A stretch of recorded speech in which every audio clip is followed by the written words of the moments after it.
सदन में अपनी जाति का नाम बताने पर एतराज़ करने वाले राहुल गांधी वैसे ही बात कर रहे हैं जैसे गुड़ खाएंगे पर गुलगुले से परहेज़ करेंगे।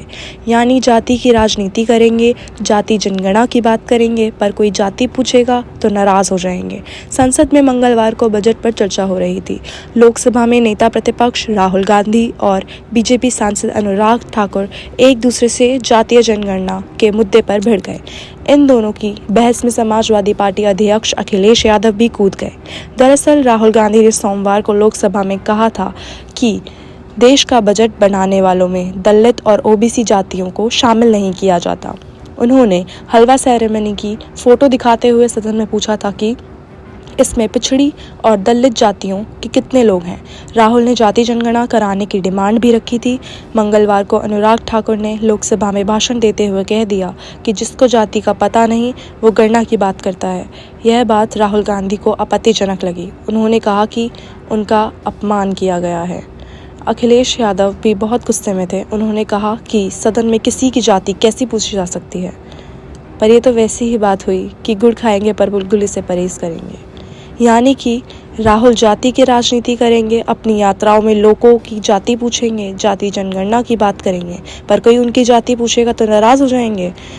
राहुल गांधी को समझाना होगा जब अपनी जाति बताने में वे झिझक रहे हैं क्योंकि वो कुलीन परिवार से संबंध रखते हैं, तो देश के वो लोग अपनी जाति कैसे बताएंगे जो जातियों के कथित क्रम में निचले पायदान पर आते हैं। सदन के नेता प्रतिपक्ष राहुल गांधी लोकसभा चुनावों के पहले से ही जाति जनगणना की डिमांड करते रहे हैं।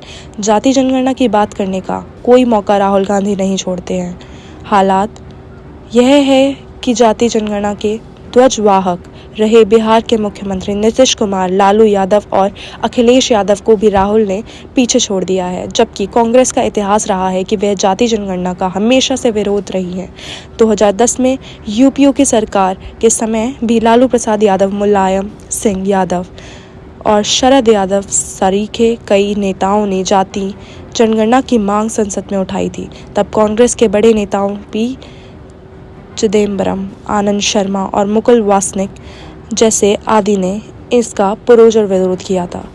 देश के इतिहास में सबसे पहले बिहार में जातिगत जनगणना कराने का श्रेय नीतीश कुमार को दिया जाता है। नीतीश कुमार ने न केवल जातिगत जनगणना कराई बल्कि रिपोर्ट को भी जनता के सामने लाया गया।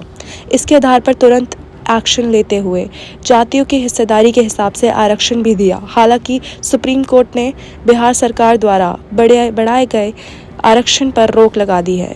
इसके उलट राहुल गांधी केवल जाति जनगणना की डिमांड करते हैं, जबकि खुद कांग्रेस शासित राज्यों में जाति जनगणना शुरू नहीं करा सके हैं।